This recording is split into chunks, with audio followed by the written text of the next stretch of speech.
3, 2, 1. All right, there was a recent TikTok trend talking about what lies are prevalent in your industry, and I realized that social media is rife with lies, mistruths, half-truths, creative storytelling, and I want to set the record straight. In this video, we're gonna cover 7 social media lies and mistruths, because let's just be real for a hot second here. Number 1, social media is free. You can set up a profile, you can post, it is free. Anybody who is saying that has no value for their time. There is so much that goes into creating successful social media profiles and campaigns and all that stuff. There was a recent study that I read somewhere that the average YouTube video costs about $8,000 to $20,000 per minute if you take into account people's time and energy. Now, obviously, if you're by yourself and you're shooting and you're recording and whatnot, you're not counting that. But there is so much that goes into just, say, YouTube or any other social media. You have the video content production, you have the audio design, you have the editing, you have the post-production, you have the promotion and websites and all of that stuff. YouTube and social media is not free. Number 2, my friend Erica from Queen Bee Bloggers gave me this one. It's really simple. Social media is easy. They think it's easy because you can post and it's free. But really, there's so much that goes into creating content. You want to hire experts who understand marketing and social media and production and script writing and all the different aspects. Your time is better spent growing your business and focusing on the things that actually grow your business. It's sales. Number 3, there's a magic formula. There really isn't a secret formula or a magic formula. I'm gonna be honest with you, I'm a social media expert. What that really means is I've stared at social media so much. I've looked at so many accounts across so many different platforms, across so many different pieces of content that you start like having that little meme where all the like data pops up and you start kind of understanding things. You see the matrix and you're able to be like, okay, this is probably going to work. Whatever we're doing over here probably is not gonna work, but this stuff probably will work. Like a prime example of this, if you want to grow your Instagram following in 2021, there's really 2 types of content you should really be cranking because the algorithm is loving it. One is the TikTok-like content, the Reels, but the second one was shareable content.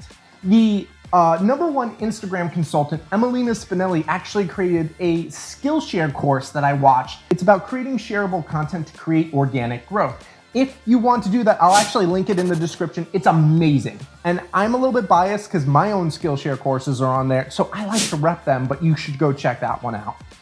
To go along with number 3, we're getting into number 4. Social media marketers and experts are kind of liars. Social media's been around for like 15 years, not a very long amount of time. And what worked 15 years ago does not work today. Really, social media experts are more like adepts. This next one drives me insane. I literally talk about it on every single freaking podcast. Every podcast, the first thing I always get asked as a social media expert, and this is tip number 5 if you haven't figured this out, is why does every business need to be on social media? I freaking don't. Oh my God, it drives me freaking insane. You do not need to be on social media for every single business. Now, if you sell t-shirts to consumers, absolutely do you need to be on social media. There are certain businesses that it's great for.